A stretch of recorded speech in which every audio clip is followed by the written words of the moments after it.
I'm Kathy Yuen with Phase One Design. Welcome to our LinkedIn live show, Going Custom, where we talk about everything to do with designing and building a custom home and your custom home journey. Today I have with me my super smart colleague, Nick Petrie. He just did an eye roll there, but like humble brag.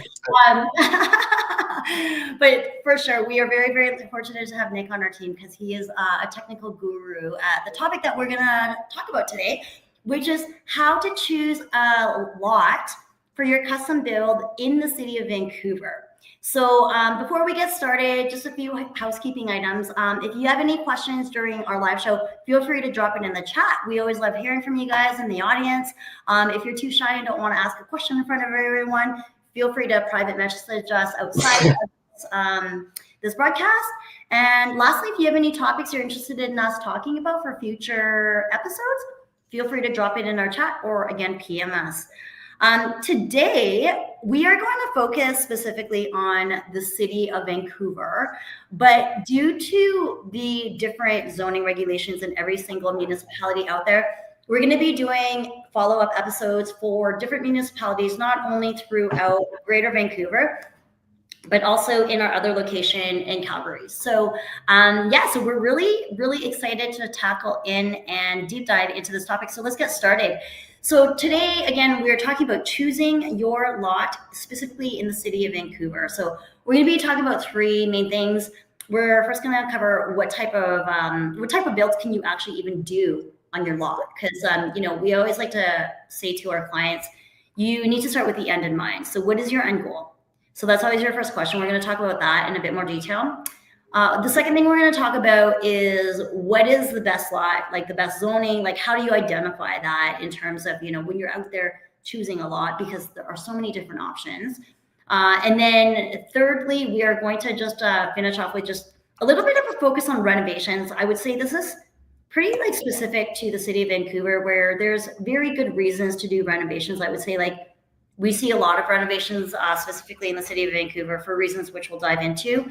Maybe let's get started. So the types of projects that you could possibly build on a Vancouver lot, in a nutshell, are a new build, or a renovation addition. So maybe let's just talk about the categories of new builds first. So the first two, Nick, do you want me to go through the first two and then?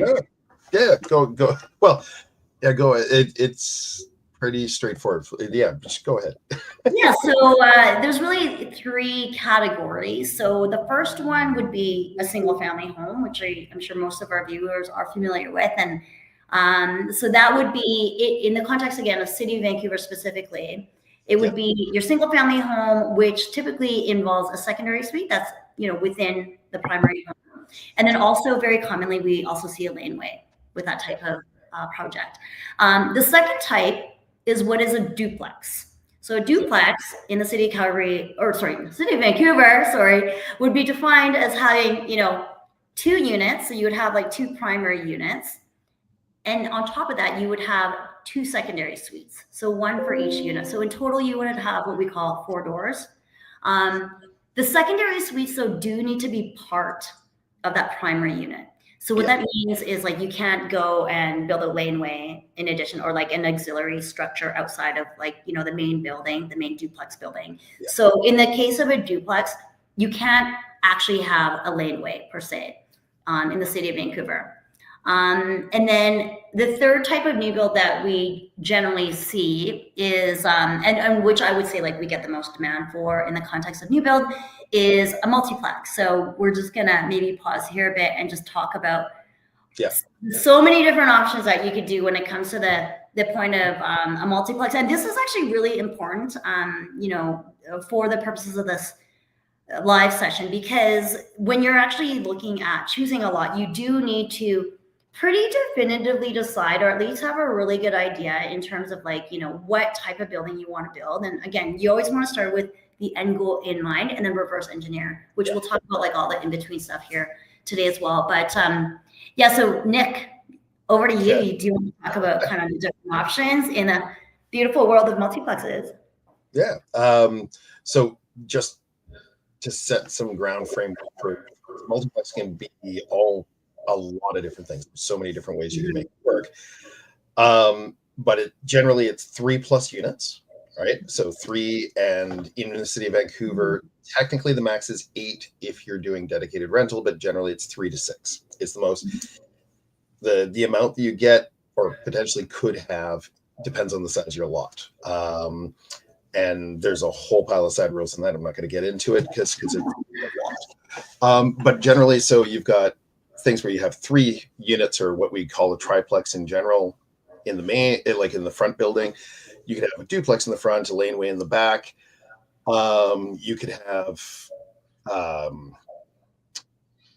like, now the difference between a primary suite and a secondary suite, right? Because I just want to mention that because secondary suites can't be stratified. There's a bunch of rules with regard to them and their size and so forth. There's various limitations. The reason I'm mentioning that is you could have, similar to a duplex with 2 secondary suites, you could have 4 units in the main building. You could have them stacked or in 4 corners or all sorts of different configurations, but they'd be all primary suites, right? So they'd be stratifiable if people wanted that, or they could be maintained for rental, but they're just a slightly higher building code than a secondary suite. Anyways, but then there's I guess like the stratification versus, so stratification is essentially like when you, let's say you want to sell the units, it's like how many titles do you actually have that are saleable versus like a suite. You can't sell a suite. And I know it sounds like semantics, but it is in the world of zoning, the semantics matter a lot. So, and sorry, before I was also going to say, like, don't feel like you have to figure all this out because you can just call Nick. that is, there's so many side caveats and clauses. I've dealt with a lot of them.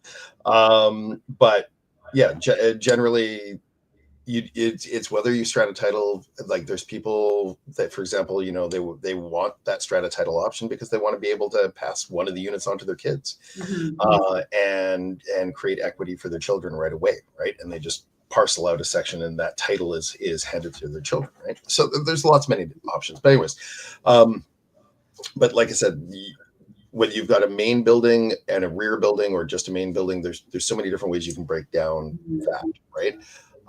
But there's lots of caveats. You have to have a lane access or a side street. You have to have 2 access points to the property. So many different things. But that's where you, like you said, you want to call us and we'll talk about what the options are for a given lot, right? Yeah. Because you don't want to. I would say too, especially in the city of Vancouver. I mean, me personally, I've had my career in the city of Vancouver since 2015. Yours is even longer, Nick. But what I will say is there's no right or wrong answer. And there's literally so many different ways to answer that question, like how to choose your lot in Vancouver. I would even say that it's not just a simple black and white answer. Like, how do you do that? What do you look for? We get asked that question a lot. It is literally a strategy that should be crafted based on your very specific scenario. So, you know, like, because we see all different sorts of scenarios. So whether you're an investor looking to get your maximum ROI, or maybe you're a family where your family members are going to move in, maybe it's like a long-term strategy for your kids and, you know, your legacy, or maybe it's a combination of both. Like, there's, again, no right or wrong. It's a strategy. So I would just encourage anybody that is looking to do a multiplex and taking advantage of, you know, the bylaw that was changed, you know, what is it now, 2 years ago? And there's so much opportunity. So really the answer is, you know, if that is the path that you want to take, you do need to make sure you choose the proper lot, which we'll dive into a little bit more. But the first thing is to figure out what it is that you want to build. And so someone like ourselves and someone with like expertise like Nick, and then typically we would actually also collaborate with other external partners. So for example, like a lender that could, you know, just map out what does that look like from a financial standpoint. And then obviously like our realtor partners and things like that to be like, okay, what does that location even look like, you know, in, you know, the next 5, 10, 20 years or whatever that might look like. So that's on the new build side. So just kind of, you know, in the interest of time, just moving along. The other type of project that we see often, and the other option that you can do in acquiring a lot, like what you can do is a renovation and addition. And like I was saying before, in particular in the city of Vancouver, there's so many different options, and there's actually a lot of benefits of doing a renovation versus like a new build. So, Nick, you and I were just talking about this. So, what it was interesting. We actually right now in the last like month, 30 to 40%, or sorry, not last month, like last 3 months.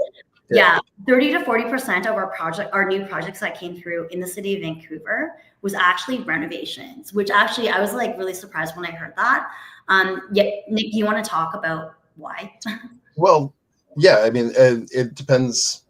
For a lot of people, they spent a lot of money picking up a lot, and hopefully they found in many cases, they found a building shape they liked. And they're looking at it going, well, I could spend 2.5, 3 million to replace that house with a new house that, is however many square feet, like let's say 5,000 square feet, about, looking about 2.5 million, or I could spend $1 million and make it what I want, right, and give it a complete facelift. So there's a lot of those conversations that are happening right now, and I'm just throwing a ballpark figure. Yeah, like your dollar goes farther. Yeah. It goes a lot farther if you're doing a renovation. You can do a lot of things. Depending on the house, though. Depending on the house. That is true. There are some that are just in poor condition or just not viable, right? And that happens, right? But there's lots that I'm seeing right now where they've already have 2 or 3 stories. Overall, it just needs a facelift and redo the envelope of the building and make it super comfortable, and then fix up the interior, and you're great, right? So, anyways, that's why we're seeing a lot of that right now. So, and if anybody who's looking at doing a project or want to do their custom forever home through the means of a renovation, when you're looking for a lot, there's actually 3 different like criteria you need to be very careful about. And again, we're not going to deep dive into like how to find this out or anything like that. We'll keep it high level, but just really good for all of our viewers to know. So when you are acquiring a property in the city of Vancouver for the purpose of a renovation, it's going to fall under a character classification. So there's what we call a non-character house and a character house. And how you determine that, there's a whole process, but essentially you submit photos to the city of Vancouver, and there's 7 criteria. If you meet the majority of that criteria for character, the city of Vancouver will automatically deem your house character, which can be good or bad. So really what that means is there are certain things that you have to maintain within the house, and like the city of Vancouver bylaws will put parameters in terms of what you can and cannot do. Now, that being said, on the flip side, there's also a lot of benefit to that. So things that will actually benefit you are like more square footage. They call it FSR in Vancouver, and just like more stuff that you can get, so more flexibility. So there's pros and cons, but before you actually like finalize the lot purchase and remove your conditions, you need to be very, very clear on whether it's a character house or a non-character house, because it literally dictates the future of what you can actually do with that house. And then the other thing I want to mention was the heritage house. So we're not going to spend a lot of time here. There is a heritage inventory that the city of Vancouver has. If you have a heritage home, not to say it's good or bad, but there are definitely strict parameters in terms of what you can and cannot do. So again, not good or bad, but just you have to be aware of that before you 100% finalize the purchase of that property. Yeah, because like you said, heritage, it can be there's good and bad. There's restrictions, yet there's also incentives that you can get. So there's lots of things, but it is definitely a decision, and it will extend you to permitting time and everything else. So okay. All right. So kind of shifting gears, we're going to talk about zoning for a bit. And the reason why zoning is important is, when you're out there choosing your lot, I don't encourage anybody out there, any of our viewers, unless you are savvy with zoning bylaw, as savvy as Nick, but I don't encourage anyone to try to go do their own zoning bylaw check. Just reach out to Nick and he can help you with that. But what I will say is on a very like basic level, and what we're going to talk about today is when you're out there trying to choose a lot for your project, to be aware of what the zoning is. And that's like the starting point to be like, I'm generally good. I would say that's 10% of the due diligence you should do. Like the other 90%, I would say, especially for City of Vancouver, leave that to experts in the industry.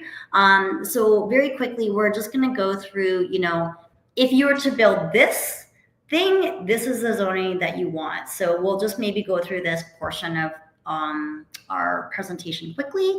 So yeah, Nick, you want to dive in, starting with single family? No, that's okay. Yeah, no, if we're talking about it, just a really quick thing I'm just going to do is a quick explanation. So there are many different types of zones, but there's the two single family zones that really still exist that I can think of are the R1-1 zone and the Shaughnessy or First Shaughnessy residential zone. And then there's a whole pile of two family zones called RT zones, and then there's multifamily, which is RM. I'm just mentioning that front because when I go to explain things, I'm going to say R1 or RT and so on. I just want to explain that up front. But anyways, so single family, the R1 zone is, that's I won't say 80% of Vancouver, but it's a huge portion of Vancouver. And it was just completely rewritten a year and a half ago, at least, but maybe a bit longer at this point. But anyways, the complete rewrite makes it very flexible. All the guidelines are built into the zoning now instead of having to go look in separate documents. Very, very easy to work with. And generally, it's going to be the easiest to do a single family in. And then First Shaughnessy has its own set of restrictions because the First Shaughnessy area is generally heritage by default.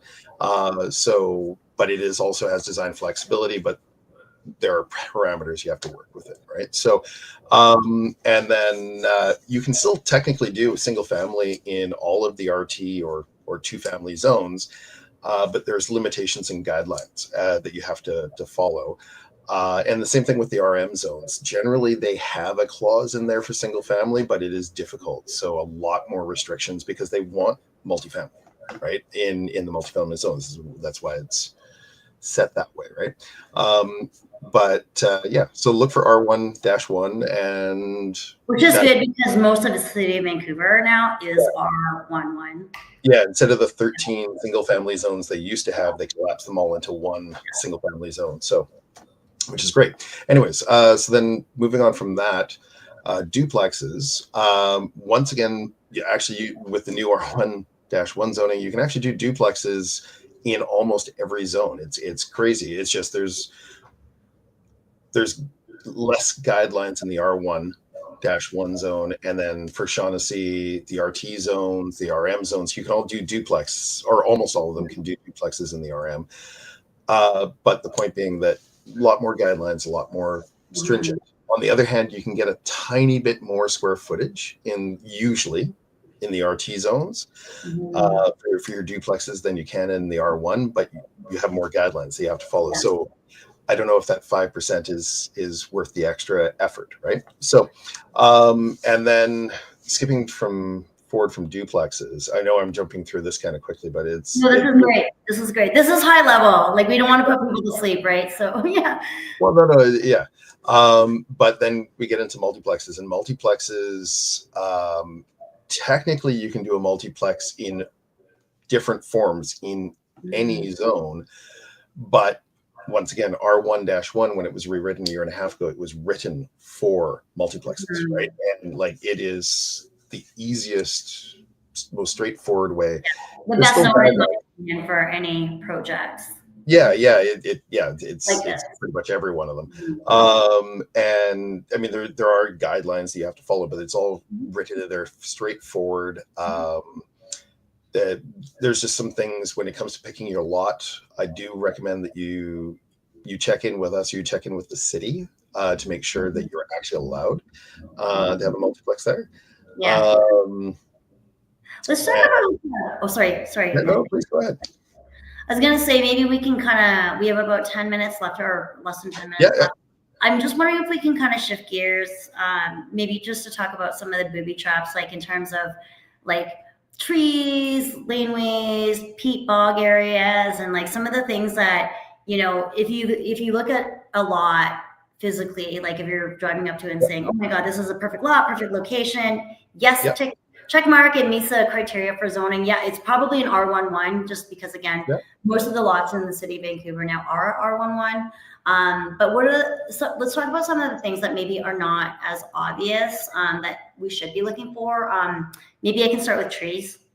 Yeah. So in the city of Vancouver, it is very, very prudent to look at the trees that are not only on your particular lot, but that surround your lot. So like on your neighbors and on city property. Now, the reason being is that the city of Vancouver has a very serious mandate to preserve and maintain trees as much as possible. But of course, recognizing that there is development in the, throughout the city. So one of the steps that all projects need to undertake in the city of Vancouver is where at the very beginning, there is an arborist that's engaged. They do an assessment of all the trees, not only on the property, but surrounding the property. And then they make a determination of what trees you are allowed to remove and which trees you are not allowed to remove. And I would say they lean towards not allowing you to remove trees. So my point being that, and I'm not saying trees are bad. I love trees. Like I'm all about, adding trees and maintaining trees. But let's just say, for example, you have a site that has a lot of trees very close, if not in where you're building your building. That just, and I'm not saying that lot is necessarily bad, but you might just want to take it an extra level of due diligence. Like, and again, some team like ours or someone like should help you through this process, where the arborist will assess, okay, do you think the city will allow you to take out trees or not? And yes, most of the time the city will allow you to take out trees. If it's like smack dab in the middle of your lot and like because they know the building's going to go there. But let's just say there's a tree that's 5 feet away from your building that you want to remove. They would probably ask you, okay, let's think of creative ways to either design the building or the foundation to maintain that tree. So just something to look for when you look at a lot. And then peat bogs. You want to talk about peat bogs, Nick? Yeah. So peat bogs are there aren't a huge amount of areas with peat bog in Vancouver, but there are a few. They're great from many. Wait a second. Does everyone know what a peat bog is? Maybe we should go back. Well, it's just it's a lot of leftover loam or tree debris, basically, and water that becomes a very rich soil for growing and so forth. But it absorbs water and it goes up and down the water table quite a bit. I'm not a specialist in this, so if there's more details. What I do pay attention to, though, is how it affects the foundation structure for the building, right?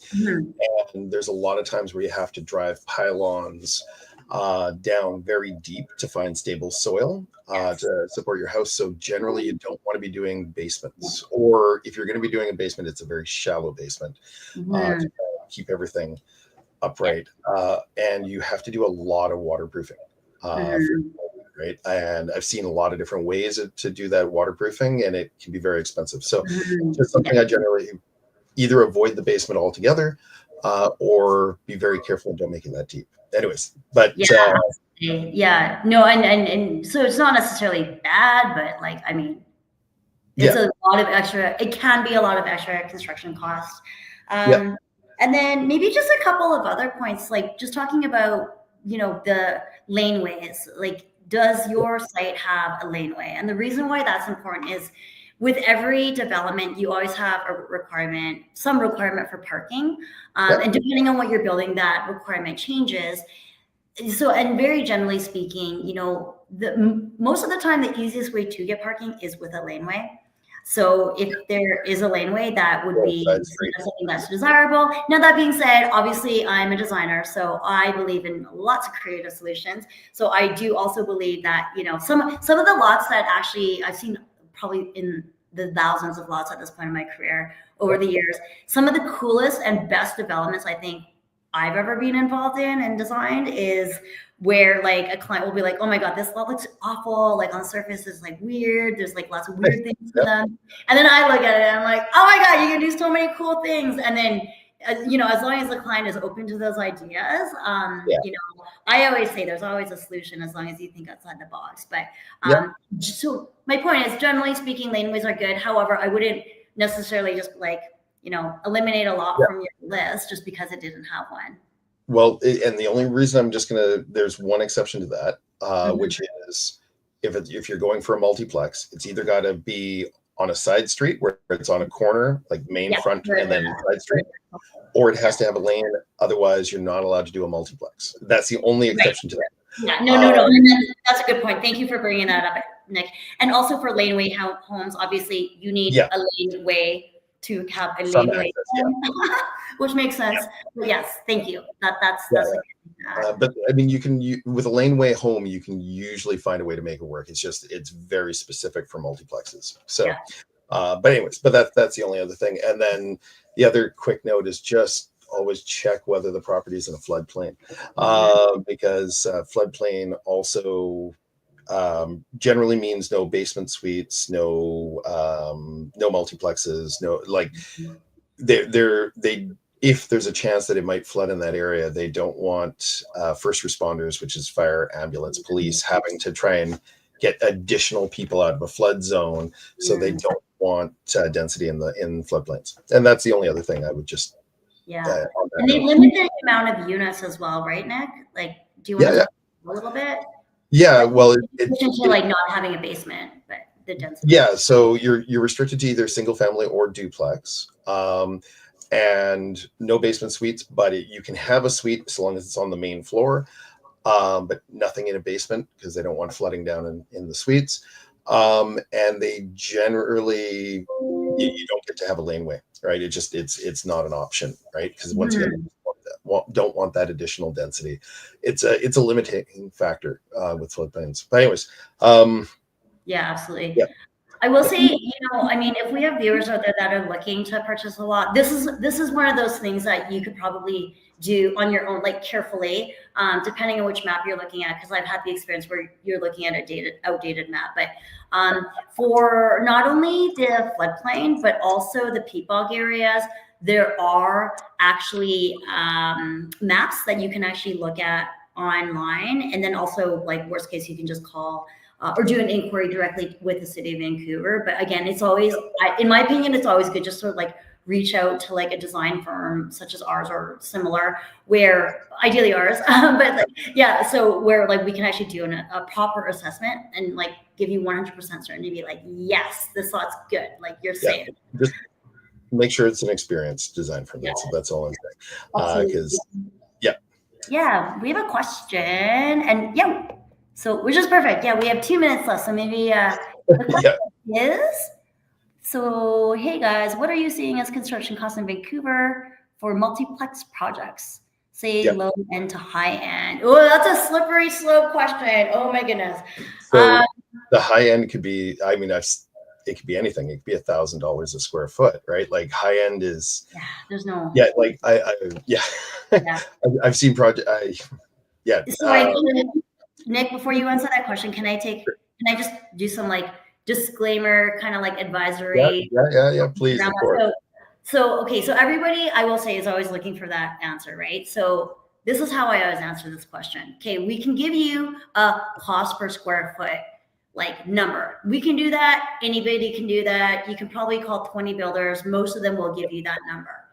That's not really necessarily, in my opinion, the right question to ask, because there's so many different ways you can manipulate the cost per square foot. So there's 2 other questions you should be asking, which is, what is the total cost of my construction? Okay. And yes, it somewhat relates back to your square footage. But then in addition to that, what does that cost include and what does that cost not include? Because again, there's so many different ways you can manipulate it. You can take out the city of Vancouver's permit fees, and that will skew the number by $100,000, just like that. You can take out landscaping. Again, it'll skew the number by another $100,000-ish, just like that. Right? Do you need a transformer, like a pad mounted transformer, things like that? So like I don't know how you want to answer that question, Nick, but that's why I'm answering that question. So if I'm just going pure construction cost, not factoring in for landscaping, not factoring in for transformers, city fees, any of that, anything that's outside of the envelope of the building. The lowest I've seen, I think, was $380 a square foot, and that was incredibly tight. generally I'm seeing around 455, 550. As a starting price point. Yeah. But once again, it depends on your finishes, right? Because are you choosing cost-effective, value-engineered products, or are you going for custom hardwood, or like if you know what I mean? It's there's so many different options. If your range just for flooring is varying from 25,000 to 125,000 in cost, right? Like it's incredible what things can ship, right? So same thing with sorry. I was going to say, it's a great question. It's a question we get asked probably at least once a day. And there's so many different ways to answer it. And there is a way, like when we're sitting face to face with a client or like on an initial call, there's like a series of questions we would take them through to like answer that question. It's really, I'm so sorry. I like wish we could answer this question live on a live stream, but there's just so many factors that go into it. Would be happy to have a chat offline about that. Starting with, what are you building? What level of finishing? And we can even help advise on that just based on where you are, like, where are you located in Vancouver? Things like that. So yeah. Amazing. Okay, great. So that wraps up today. 30 minutes goes by so fast. I'm surprised every time we do it. So I just want to say a huge thank you to everybody for joining us today. Thanks, Nick, for sharing your expertise, man. We didn't even tap into this guy's brain. Like, Nick, we are so lucky to have you in our team. You are like a technical guru when it comes to bylaw and everything to do with it. If you like the show, please make sure you like and subscribe to in your channel, whatever you're watching on. Invite your friends. We're going to be back here for another session in 2 weeks. On behalf of our team, thank you so much. Again, feel free to PM us if you have any follow-up questions, and we'll see you again soon. Bye for now. Bye.